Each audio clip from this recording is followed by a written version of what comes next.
हज़रत सुलेमान ने जब ये देखा ना, महसूस किया ना कि मैंने इसकी बात, इसकी बोली समझ ली है, तो चींटी से कहा कि कुछ मांग, कुछ चाहिए तुम्हें, मांग मैं तुम्हें अता करूं। तू ये कह रही है अपने लोगों से, अपनी चींटियों से, वापस जाओ जल्दी से, बिलों के अंदर घुस जाओ ठिकानों में, वरना मार दी जाओगी, मसल दी जाओगी।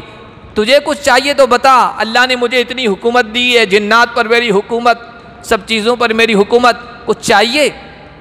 तो चींटी का जवाब सुनिए। चींटी ने कहा कि अंत आजिज़ुन व तलबु मिनल आजिज़ गैरु जाइज़।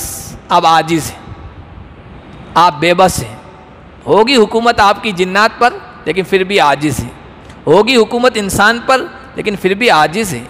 होगी चींटियों पर, परिंदों पर, अल्लाह की मखलूक पर, लेकिन हैं आजिज़। अल्लाह के मुकाबले में आप आजिज़ हैं, अल्लाह के मुकाबले में आप बेबस हैं।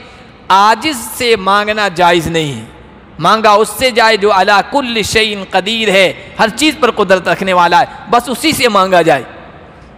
तो हज़रत सुलेमान ने कहा, आई बड़ी ये बातें करने वाली, मांगना ही पड़ेगा तुझे, मांगना ही पड़ेगा तुझे। तो कहा ठीक है, फिर मैं मांगती हूँ।